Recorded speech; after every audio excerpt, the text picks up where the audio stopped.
That's kind of my math equation. Make every little choice in that direction. And I mean every little one. Because the big choices are easy. The big choices. I want to go to acting school. I want to move to LA. Those are common. We think those are the hard ones. Those are the easy ones. The harder ones are all the small ones. Like, what am I going to eat? What time am I going to go bed? What am I buying? Water or Gatorade? Like, these are the things, the small things that'll move you towards what you want. And also just lessen your attachments. I'm lessening my attachment to what my idea of how I would be successful is. If you're a professional actor challenged by an increasingly fragmented industry, then this podcast is for you. The Hollywood Actor Podcast is an anthology made up of the stories of actors building their bodies of work by redefining themselves, reframing their goals, and reevaluating their opportunities. No matter where we are in our careers, we're always looking to be inspired and to share ourselves across our community. This podcast will offer that opportunity to guests and listeners alike, so we all discover what it means to be a working, professional, successful actor. This is Jamie Young, and you're listening to the Hollywood Actor Podcast.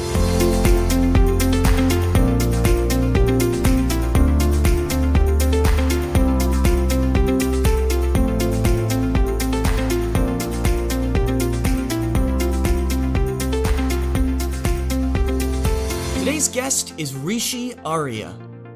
Rishi and I studied at the Stella Adler Conservatory in New York City. His credits include the CW's Jane the Virgin, Fox's Lethal Weapon, and ABC's American Housewife.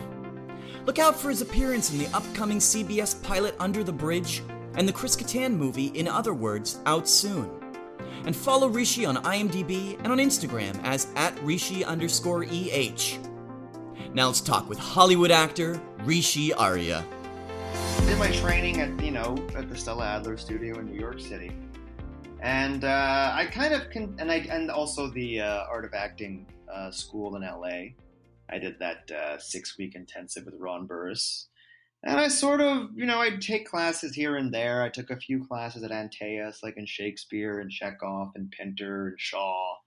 I did a bunch of, audition technique classes at Stan Kerr Studios. I've done improv classes at UCB, and I guess that's pretty much it.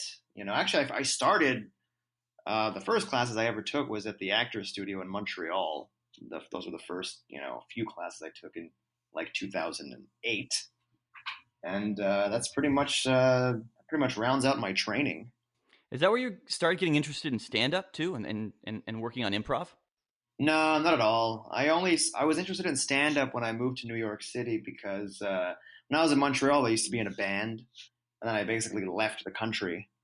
And I was like, all right, I tried still doing music. Like I would do shows sometimes that I would book on my own and I would put on ads on Craigslist to find drummers and guitarists. It was like a nightmare, coordinating all that. But I did a few shows with David Persone, and one time our drummer didn't even show up to the thing because he couldn't find parking, so I had to do it without a drummer. And I was just like, all right, I want another outlet that's, not acting, because even though obviously I was studying acting full time there, I just wanted to do something else. And that's when I started getting into stand-up, because there are like a million open mics everywhere, and New York City is like, stand-up central, and I was always used to performing live and music, and I just transitioned that way, really. And here you do so many of them. Haha, Flappers, and you even host a couple, don't you? I host a set list open mic at Flappers, which is it's improvised stand-up. So you stand up there and they give you a card with 3 topics. And it was invented by Troy Conrad and Paul Provenza. They had a show in the UK. They do a show at the Improv. They do a bunch of shows, and I host that open mic. They've been doing it there for like 7 years, and I've recently been appointed the host for that, and I've done their shows several times. So, haha. I don't really go there unless I'm booked on a show there, because I don't live in the Valley anymore. But yeah, I'll still hit up the open mics, as much as I can. And obviously, I'm doing a lot more shows now in general. But yeah, to be honest with you, I feel like my biggest training was doing stand-up. I feel like all the jobs, like my career in LA which started, let's say, in 2013. I always like, it's when I got my visa, you know, was I got, all my first jobs because of my stand up. The only thing I had in a demo reel was just a tape of my stand up. That's how I got all my auditions. And, that was pretty much just as big as any of the training I did, if not bigger.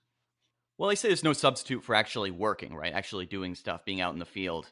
Exactly. Just on stage in front of people with nothing, and you got to be an entertainer. It's not really, it's not about your journey, and it's a craft more than an art form in that sense. You're like, okay, you got to make them laugh. If they didn't laugh, you failed. You know. Do you find in a lot of your professional work that people bring you on as an actor, like you do, or you are asked to improvise or to come up with lines on the fly? Sometimes, it's different. I remember I did my first multicam in 2013 that I had booked. It was a Tory spelling show. I only had like 2 lines in it, and it was the first time I was ever on a big set like that. And so this was similar but very different. What they would do was, because they had a live studio audience, every time they would do another take, because they basically got everything in one take because of the several cameras. So what they would do is they would actually rewrite. They had all the writers there on set, and they would rewrite the lines to different jokes each take. So they would just give you 2 or 3 new lines, and you had to just memorize them and do them, so that the audience would still laugh. They wouldn't get burnt out. And then there was another show I did, like a single cam. I had a scene with Noelle. What's her name? Noelle Wells. She used to be on SNL, and she was just not at all, following the script. Like, she was literally improvising and asking me questions. And I was like, now it would be different because I've been here for many years. Back then it was my first recurring that I had, and I'm still trying not to, rock the boat. And I'm like, should I just play my lines, or should I? So I improvised with her, just, now it'd be totally different. Now I'd be very happy to kind of. That's the thing. The longer you do it, the less you really care. You're like, okay, I'll just embarrass myself if I have to. Who cares? And so, like, there we did a lot of improv, but in the end, they didn't really keep any of the stuff I improved, or what she improved. I think it was just, they just let us do it, and it was still as if it was the script. And that's about it. There is actually a pilot I booked, what I'm shooting on Monday, where that one they said in the audition, go, please feel free to ad lib and improv and really go for it.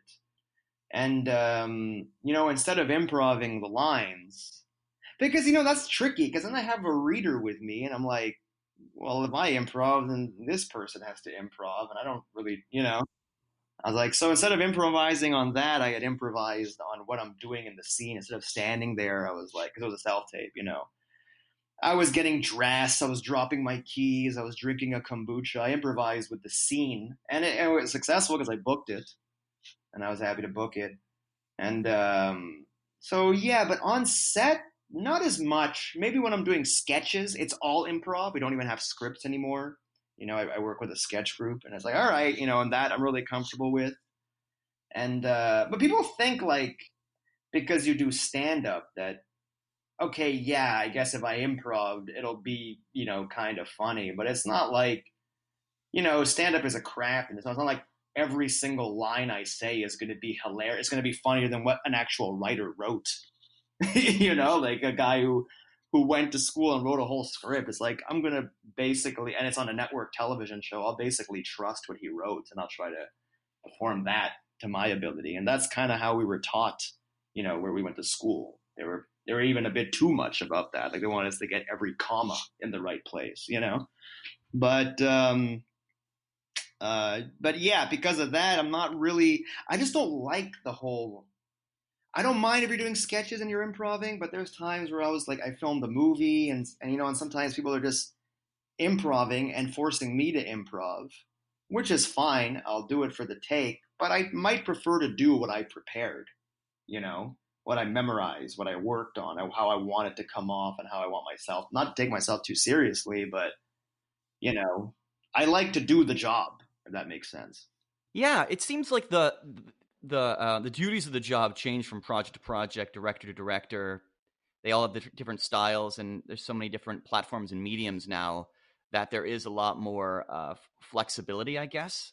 Do you find that they're kind of upfront with you as to that flexibility, or are there sometimes you arrive on set and you find out that much more improv or that flexibility is required of you? Dude, even worse. We start shooting, nobody says anything, and just the actor I'm working with, is just not doing the script, you know? And I was like, That's where all you first right. learn. Yeah, I was like, all right, I guess I got to go along with this horseshit, for lack of a better term, because, I got to get my character's point of view across. And, I'll do it, but it's not going to be as good. I mean, you can tell when I watch TV or when I watch certain shows, like I think a lot of the things with, when you go to UCB or whatever, okay, that whole thing is improv.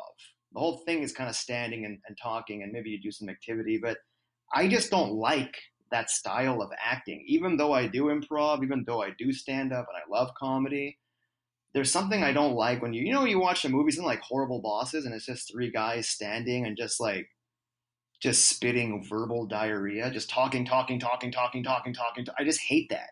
I find it so like, go do stand up then. That's why I do stand up because it's me talking and telling jokes. But I don't find it's just not my preference. It's not my taste when I'm watching a movie and I literally know I'm not watching the character. I'm just watching the actor do improv. You know. Yeah, it's more of a showcase for that actor. Exactly. It's more like I'm watching this guy's writing process. And it's kind of like, all right, maybe this is entertaining for like someone like my sister who doesn't really give a fuck and doesn't watch anything. But for me, it's kind of like I like to watch good stuff. I like to watch good things. And it's like that. It's like it comes off just amateurish to me. Some people can do it really well. Someone like Will Ferrell, I've seen takes of him, but he's just really good at it, and it doesn't. You wouldn't notice, that he's just rambling. Like he's just really good at that. But most people are not excellent at that. Most people are not excellent at anything. So to see that more and more, I see that a lot in these true TV, these new series they give to comics. Where it's like, all right, I understand you guys aren't actors, maybe you're comics or you're improv people, but you know, make it trust your writing because they're funny enough to have made a TV show and just act it, like just say it and mean it. Like it's so good acting is so simple, and it's more enjoyable for me when I watch it. Well, a lot of these venues and schools, they do represent themselves as training grounds for TV and film actors. Get these skills and learn in the field how to then integrate that skill set into a professional TV show or movie. Do you find that people are really taking that integration seriously, or is the what do you think is the disconnect there between the students, the school, and then coming out and these comedians being placed on a set? Well, because you know what it is, acting. I mean, this is very complicated. When it comes to TV and film, it's a business more than anything. You know, so if I became a famous comedian, they'll give me my own show. Not because I'm good at making a show, but because my name will bring in, viewers. At least they would assume. Which is not even true anymore, to be honest with you. But that's what they assume. That's what's worked in the past. And then I get my own show. I'm a comedian. I don't act. I never tried to be an actor. It's not my thing, which is fine, but I have my own show now. I mean, this is why I feel like podcasting got so famous because I feel like that's sort of the perfect venue. Instead of a comedian getting his own show, get your own podcast, like Joe Rogan or something. Not necessarily get your own, TV show on a set. That's anyway. So let's say I get that, and then I just hire a bunch of my comedian friends, and none of them act either, but they're all my friends, and I prefer to work with them, and they are funny, talented people at stand up, you know and then they're all the main guys. I'm the main guy, and we're just having fun doing it kind of like sketch style. And then People that go to acting school like us that book, a 3-line co-star or a 2-page guest star, or I guess nowadays it'd be like a 4-page co-star. they they go on set and you're trying to do your acting shit, but it doesn't work with the tone of the show. The tones of TV shows have changed now because, dude, I've seen some shows where like two comics who I kind of know, they made a show and it's just them standing super still, speaking in a monotonous way. It doesn't get viewers, it gets canceled after like a season or something, but it got made because they were good at the business of getting it made. But it's like, how are you going to go in the show? And now you kind of got to act like that too. So a lot of it is, on how much are you on your toes? How much are you going to adapt sort of in the moment? And I think it's not really a disconnect with the school because the school, teaches you to work on good work. They teach you to work on like Shaw or something. They're not teaching you how to work on, a Hulu show that's going to be canceled after 6 episodes as it should be. Do you know what I'm saying? So the disconnect, it's like you have no choice. You're going to have to face that. And I think the only way um, you can face that is you just do the work as much as possible in terms of auditioning. Audition for a bunch of free crap, do a bunch of shitty student films, and just get used to being on your toes in that setting and really work on what your type is, what your brand is.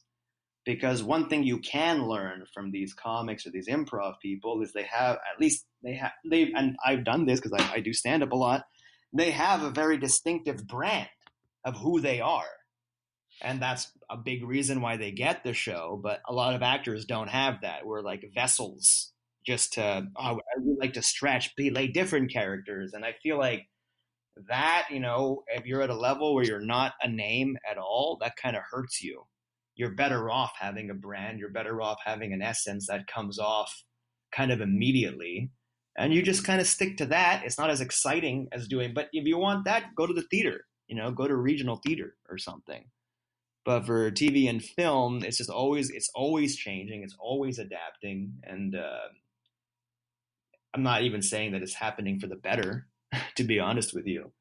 But for your sake, or for our sake, especially coming out of acting school, is just define what your brand is and focus on that. And everything will sort of fall into place. Make sure your headshots are focused on that.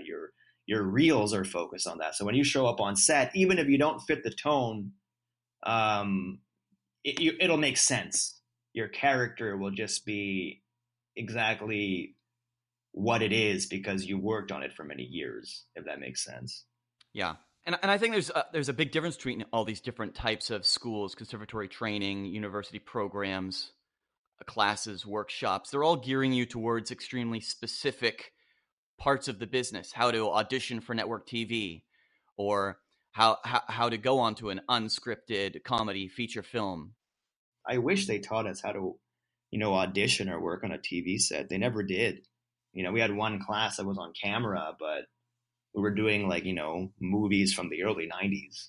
It wasn't anything like, it wasn't much applicable. It made you competent at acting and memorizing and all those skills, but it was really, and this is where stand-up kind of saved me, and it did not save, and it didn't, a lot of actors that I know who don't act anymore, who I graduated with, they just couldn't handle it being so different, I'm so used to going on stage in front of strangers, and most of them are assholes, and I got to make them like me, or I got to adapt right away, I got to change what I'm doing, that, okay, going into an audition room, even though I never practiced auditioning, I'll be okay.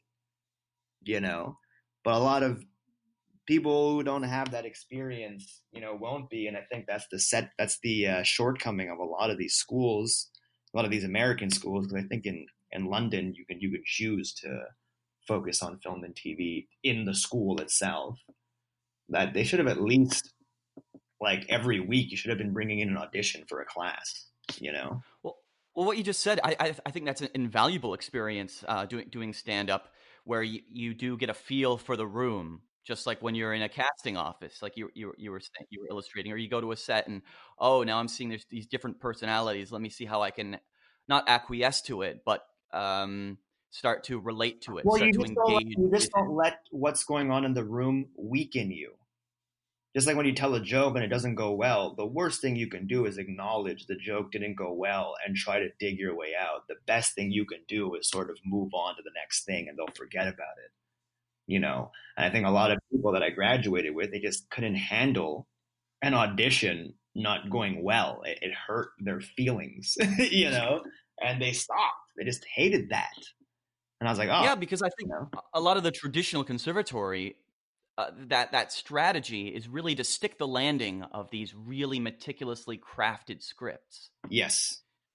And that has nothing to do with the audition. That has nothing to do with the types of scripts that are coming across our desks. That has nothing to do with creating content. And those are a lot of the things that we're dealing with for a great percentage of our lives going forward in the field in Hollywood. I think the most important thing at this point for an actor to be is a creator. If you're not, it's like an adapt or die. If you're not, like you have this podcast, you know, like that's something you created. And it's like, I have friends that they go, well, I can't do that. I can't write. I just want to act. I just want to do Shakespeare monologues. It's like, man, it's a different time. It's kind of like me saying, I don't want to get a cell phone or I don't want to do social media. It's like, you can't turn your back on the ways of the world, you know? Even now, you know, I gave this example of the self tape. Man, I very rarely book self tapes. I find it weird that I booked a self tape because I booked this self tape where I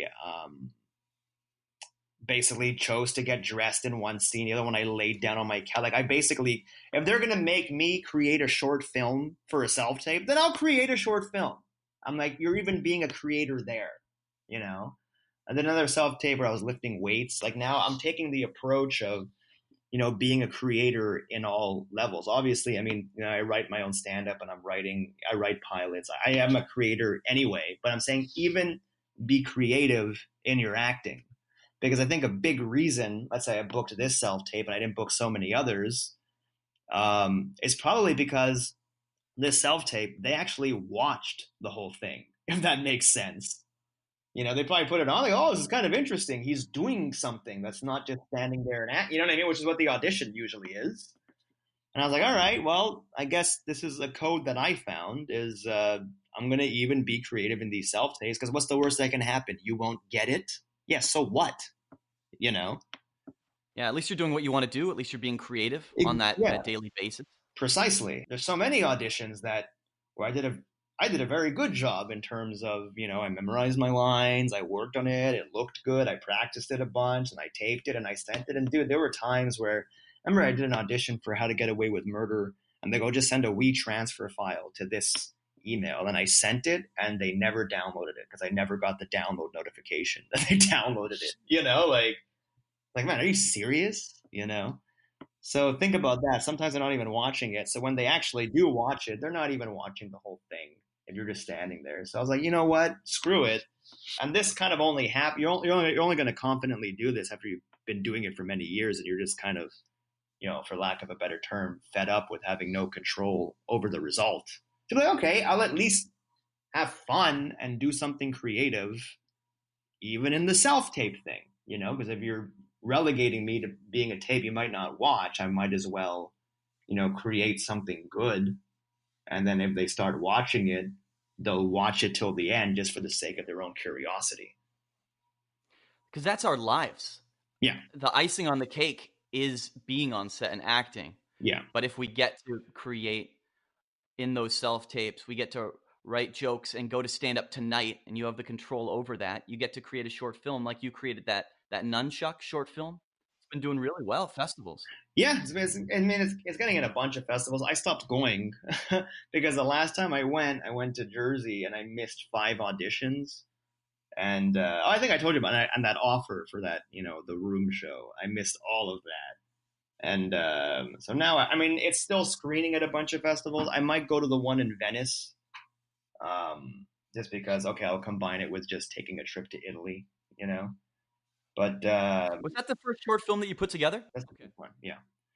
And now, you know, I wrote a pilot with the same person that you know, I shot that film with, and we're trying to basically film, you know, a small segment of that pilot And hopefully, I don't know, either we'll do a GoFundMe to fund the whole thing, but I don't think we can because it's just way too much money. But or at least use it to maybe try to shop it around to whoever we can shop it around to, even if it's an agency who can package it and try to sell it to somebody. You know, because I kind of don't want to make another short film. Like okay, I did that, that's done. You know, making a feature is very expensive, so it's like okay, I'm not necessarily. I kind of more would like to do something that's like a six like do a short film with the intention of making it bigger, and we get money from somebody else who might be interested in it.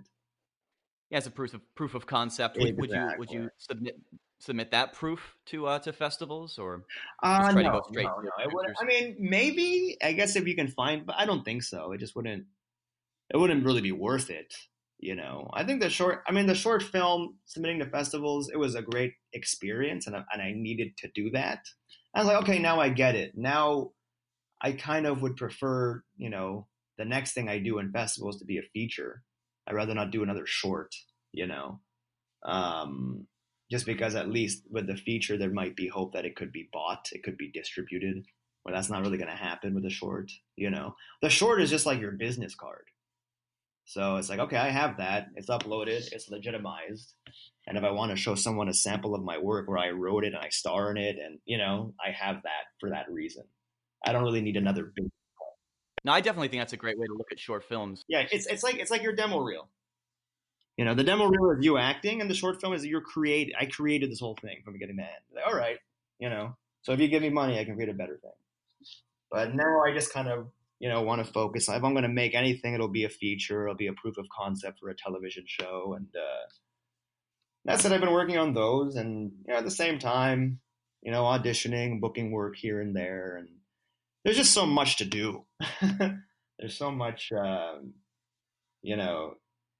it's just crazy. I went for an audition for a pilot, and I went. It was a pre-read, and I got the call back. Then I went for the producer session. Then I made it to testing, and I didn't get it in the end. And then I see who gets it, and it's like somebody who's kind of a legitimate bigger actor from the UK, where you look at his IMDb Pro and you're like, oh yeah, well no shit, this guy got it. And then I was like, well, no one's really looking at my IMDb Pro, and even though I've worked in a bunch of shit, they're not looking at mine and saying, well, no shit, this guy got it. Like I'm not eliciting that response to anybody, you know. So yeah, it's like I'm turning the eyes on myself. Go, well, what can I do that would be great? If I were to get a TV show made that I wrote and that I'm in and that I produced, then I'll sort of be that guy. And that's sort of how you have to really think out of the box. I think the days of there's so many actors, and now with the self-tape thing, you're basically competing with anybody who speaks English. Any people can submit self-tapes from Virginia, from the UK, from Canada. So it's like to put all your eggs in that one basket, unless you have a super unique look about you, it's not very smart.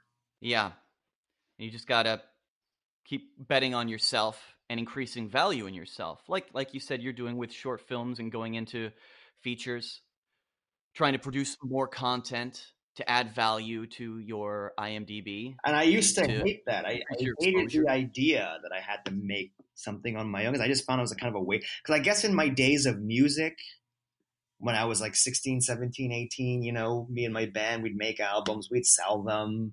But it's kind of, I just was never worth it for me. The money it yielded was so little compared to how much time and effort we put in that I just kind of became bitter at creating my own work, if that makes sense.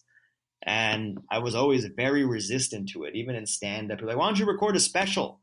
I was like, why? Who's going to want? I don't want to make anything unless there's a demand for it. And I had that. And now I'm full circle. I'm back here. I was like, well, I guess now is the time more than ever where people are actually going to see the work you created. It's different than it was in 2004 when I kind of hated it. It's like now, yeah, you'll create it. There might not be a demand, but somebody will see it. People will see it if you make the right thing. If you make a TV show, if you decide to make a television show about sneakers, and you put it up there, whoever's a sneaker enthusiast will probably find it, and you will get an audience. You have to be smart about that too. So it's learning to manipulate the field in your favor, and you really don't even have to be that good at it. Not everybody's like you don't have. It's not the biggest talent right now is discipline. It's not really your acting or your writing. It's just, are you doing it or are you not? Because the most talented people I know aren't doing anything. They're just kind of smoking weed. Like they're because they don't have the discipline. They don't have the drive, you know? Yeah, I know it can get disappointing when people don't see something that you've spent a lot of time, money, passion on.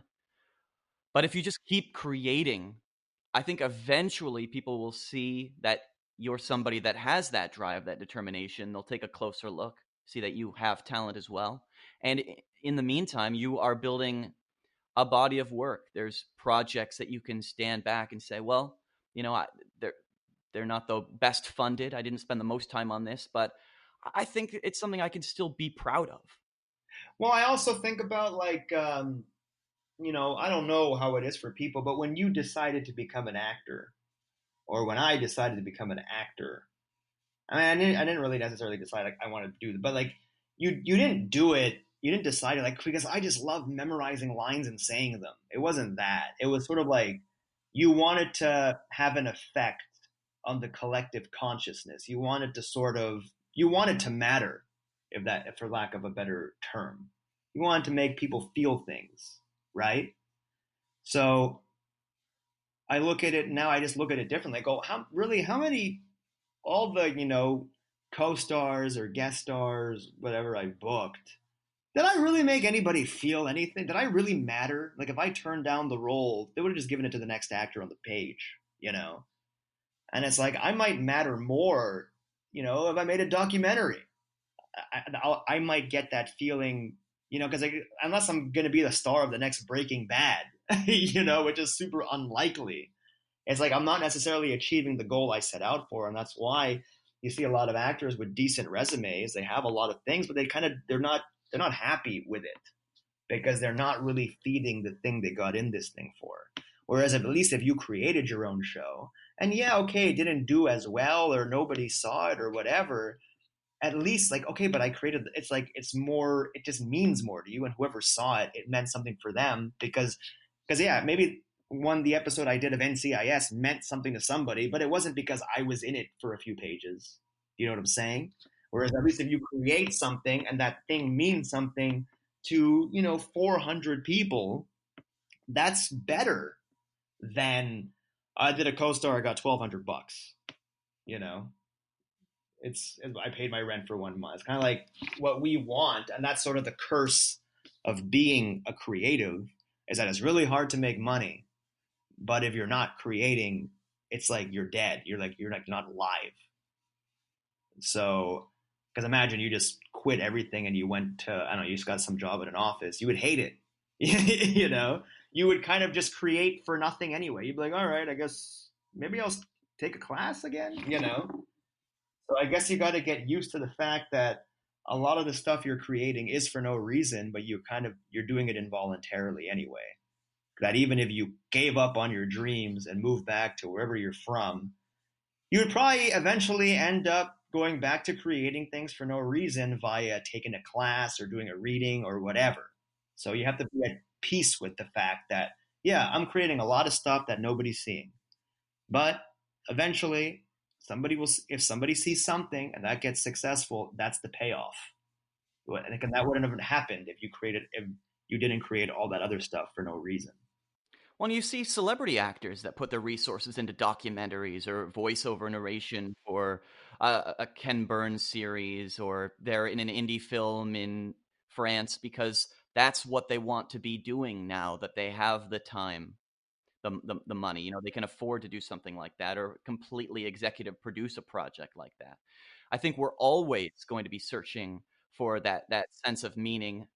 I think creatives particularly do actively search for that meaning on a daily basis and with their career. And I think that might be a big source of frustration, that we're trying to channel all of these energies, these questions, and trying to get these answers from our career, instead of doing things like you're doing, having these different outlets, these side hustles, a parallel career, writing, trying to create with a co-writer or a director friend of yours, having these different outlets for yourself and building a small community around you.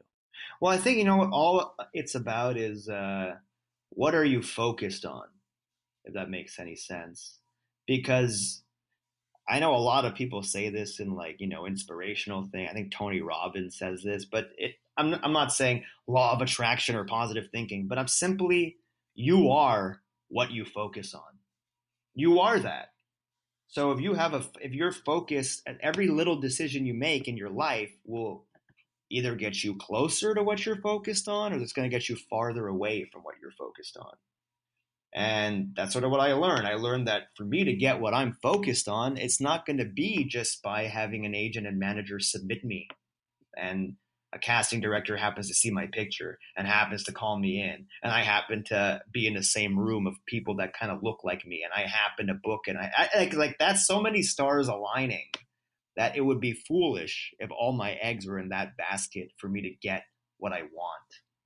You know, I have a friend. He's a Marine. He wasn't even an actor, but because he was a Marine, they hired him for this show called Generation Kill on HBO, and he acted in that show for like the whole season. Basically, the whole point, that's just like one little example, but the whole point is that if you want to get whatever you're focused on, there's just so many random and multiple ways to get there that if you're only relying on auditioning, through your agent and manager, it's just a mistake. Yeah, maybe be focused, but not myopic, right? I guess so. I mean, for some people it works out. Like if you're a really distinctive look, if you're 400 pounds and you've got huge lips and an afro, all right, maybe you can just, because whatever you're submitted for, you're either getting it or you're not. But for the rest of us who are mostly just, regular looking people,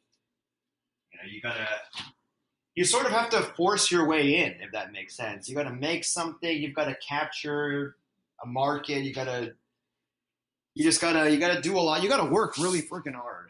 Is basically what I keep on learning more and more and more, and try to have fun while you're doing it. Try not to take your emotions too seriously. If things aren't working out, because if you're just upset, then you're just going to be consumed with that, and it just doesn't fit well. Like you can sort of be a bitter accountant, but being a bitter actor, it shows.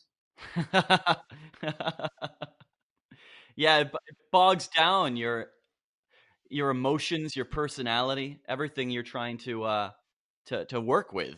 Yeah, it doesn't help. So, I mean, that's sort of, that ends up being the most rewarding thing about sort of being in this industry or being an artist in general, is it really taught me a lot about my own emotions. It really taught me a lot about humanity. It really taught me a lot about our species, because we basically chose something where you literally have no control over the outcome, like none, zero. And how you react in a situation like that teaches you a lot about yourself and how you go forward. Some people are super bitter, understandably so, but all that gets them is more bitterness, and it doesn't get them closer to what they're focused on. Like if you're focusing on your bitterness, you will be bitter. So the last thing you want to do is take your feelings seriously. You're basically feeling all your feelings at the same time. Feeling a bit happy, a bit sad, a bit scared, a bit anxious, and you choose what you want to focus on. And I don't have any example of anybody I know that doesn't get what they focus on. And this is not really a law of attraction thing or a positive thinking thing. It's really just common sense. Whatever you're focused on is what you become. So in terms of acting, you want to be an actor, you want to be on TV, you want to be in movies, you want to be whatever you want to be. And, that's under the umbrella of acting. It's like you're on a chessboard and there's multiple ways to move to the upper left-hand square, or whatever the hell it is that you want to get to. And, auditioning or just having an agent is, really just one of those things. That's why they only collect 10%. They only do 10% of the work, you know? Yeah, I like that. We we got to control the other 90%, and there's so many different avenues to do that, Well, there's and so much you different can channels. control. And this is like the paradox of the whole thing, is that you have 100% of control over what it is you do, but you have zero control on the outcome. That's sort of like the thing. That's kind of what's hard about it. But it's amazing how much control you do have, because you can literally do whatever you want, the way you want, when you want. It's like, don't downplay that. Yeah, you can cause change, but whether it affects people or not, you have Exactly, out of your you, control. Yeah, so you yeah, have to be okay with, yeah. But I'm just going to be, and that's, we went into this, and that's sort of like, another thing that's annoying is that we change as people. We went into this kind of knowing that and being okay with it because we were younger and more optimistic. And now that you're a different guy, for lack of a better term, all your cells have regenerated. You're really, literally a different person. You kind of don't like a lot of it now because there's a bit more urgency. There's a bit more, but there is a way to sort of, you know, you maintain that thing that attracted you to this in the first place, and that thing that makes you attractive to other people, you know? Because this whole thing, all it is a social experiment. And the only way you're going to succeed in the arts, like in anything really, unless you're, an actuarial mathematician where there's a demand for you, are other people attracted to you? Are they attracted to your work? Are they attracted to your essence? And if you're sort of bitter and annoyed, they won't be, you know. Even other people who are bitter and annoyed won't be. Well, that's a great segue into how do we strike that balance between how we channel our energies into work and into life without relying on the effects that we may or may not be having on the people around us. And so, simply, a question I like to ask every Hollywood actor I bring on the podcast is, how do you plug into the industry on a weekly basis? Are there things that help ground you? How do you take care of yourself, Rishi? Oh boy. Well, actually, over the past, let's say, 9 months, I've been taking very good care of my health. At one point I was pre-diabetic, and I was a bit overweight. Let's say last October, I was about 180 something pounds, and now I'm 146. That's 40 pounds I lost by changing my diet. I've been going to yoga. I finally signed up, to a yoga studio to go there all the time instead of just relying on Groupons. And I really fixed myself physically, which, it's the first time in my life I was really conscious about what I eat and what exercise I do. And that has actually allowed me to sort of be more at peace with where I am. Like last pilot season, there was like one or two things I didn't get, and I was so pissed off. It kind of ruined me a little bit. This pilot season, the same thing happened. I booked like, two pilots, but one's just a guest star and one's a co-star. But, the same thing happened. I went for a thing. I went all the way to the end. I thought I was going to get it, and I didn't get it. And I didn't mind. And I think a lot of that is just because, again, I have no control on the outcome. I'm more at peace, and a lot of that happened with me taking care of myself physically. And I really went the extra mile, thanks to Stefano. He got me those Alexander technique classes for my birthday. I did those. That helped. I started going for massages because I have chronic tension in my back. So I've been going for these medical massages through my health insurance. So you pay a copay, but forget it. I'm investing in that a little bit, I don't drink, I don't smoke, so I'll spend money on my wellness. And, I feel like taking care of yourself physically, one, on the surface, it'll help with your career. But two, it helps you deal kind of like in acting. They make you do all the all these dance classes, jazz classes, ballet, voice and speech. It's just for you to have a good instrument. You know, if you take it to the next level and you really take care of your whole body and you get your levels to where they're supposed to be and you're in physically good condition inside and out, it actually helps you a lot with just dealing with the quote unquote disappointments that come your way or just the downtime or the down periods. And that's honestly been the most valuable thing. That's why a lot of people get a lot out of going to therapy, a lot of actors, is because how you deal with your real life shows. This is the only job where your real life shows in your work. Welders don't really have that, or if you're, a nurse, not necessarily. But in the end, the camera is on your face and your eyes, and you're the one showing up. And I think the more you fix up or you recalibrate, at least this is what I've learned over the past 9 months, your own life, the better you are. I'm a way better actor now than I was 9 months ago, and I know that because casting has told me that. And a big part of that was taking care of myself. I look a lot younger now than I did 9 months ago from losing all the weight as well. And it's weird, and I always look back, it's like, life is a cruel joke because I wish I had the discipline to take care of myself, 6 years ago when I was also younger, But whatever, it's better late than never. And yeah, I've kept myself in good physical condition. And I think that has helped me stay plugged into the industry in a healthy way. If that makes sense. Yeah. I mean, there's so many things that we have to balance, and I keep coming back to that priority of health and safety, right? Because without those things, it doesn't matter what you're focusing on more specifically within your work or within your personal life. That's going to fall away if you're not taking care of yourself. If you're letting your personal problems physically, emotionally, mentally, Well, spiritually well affect your more than work anything, life. it just makes you less negative. You have less.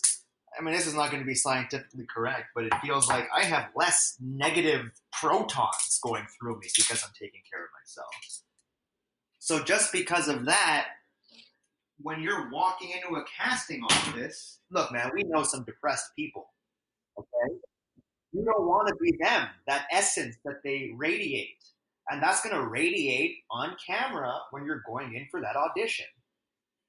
And it's like that. I've really got under control. That's gone now because I took care of myself physically, and I didn't embark on taking care of myself physically to do that. I was literally doing it because I was a bit unhealthy. I got tested, and I was high. I was pre-diabetic and all that stuff. But that was the big byproduct I found, was that the healthier I got, the better my work was. Yeah, and people in your work life, they want to gravitate towards positive, uplifting people. I mean, even if they're casting like a depressed, negative person, they don't want to work with an actual person who is negative and depressed, because that's just such a drain on a set. Because the amount of time that you're actually acting is very little compared to the time they have to deal with you doing paperwork and hanging out with you at Crafty. That's just a nightmare, and they don't want to have to deal with it. They'd rather deal with someone that's going to contribute in a positive way to their life. Of course, yeah. No, definitely, yeah. And it's unconscious. It's like people are attracted to what they're attracted to. It's not like they're not going to fight themselves and their own instinct to give you the job if you're a miserable shit. Yeah. Yeah, they're just resonating with it. They're just vibrating with it, and they'll feel that positivity, that drive. They'll just feel it. And that's what I'm trying to concentrate on with the health and safety. I'm trying to take care of, because I am, and I meet a lot of people that are naturally positive, upbeat people. They want to do good work. They want to create positive change for their community. But maintaining that is a lot of work. It's a Well, I'll lot be of work, honest. I'll be especially here honest. in Hollywood. I'll be honest with you. I'm not that, but but I'm not the opposite of that, if that makes sense, because my version is that I just have, it's not necessarily I'm trying to be a person that I want to change the world, I am a little bit of a narcissist, like a lot of actors are. I am doing, if I want to change the world, I do volunteer work, Doctors Without Borders or something, But it's like, I'm just not slipping into the darkness or the cynicism. I don't want anybody around me to be failing. Just like the basics of being a human being and, making your own bed, being nice to the people around you. Just, it's like, it's so effortless. It takes nothing to do that. And if everybody did that, we live in the best world ever. I'm not saying you got to donate all your money to charity and you got to volunteer with the homeless. And, I'm not saying that.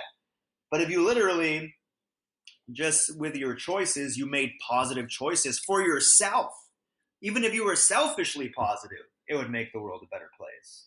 Yeah, it seems like a small effort to ask. It's no effort. It's actually no effort. It takes more effort to do the opposite. Yeah, I just think people get run down and they attribute failure personally. Mm-hmm. They take things so hard.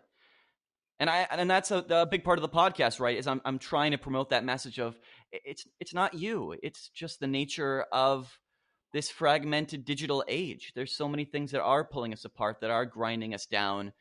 And we just got to find ways to buck ourselves up, to figure it out. We can do that together. I'll even take it to the next level. Our downfall, not as actors, but as a species, okay, as like the human race, is that we tend to take our feelings seriously. We take everything personally. And that's the big mistake. You have to lose the attachment to your feelings, lose the attachment to your ideas. You might have had an idea of success when you moved here years ago, and be open to that changing for the sake of being successful.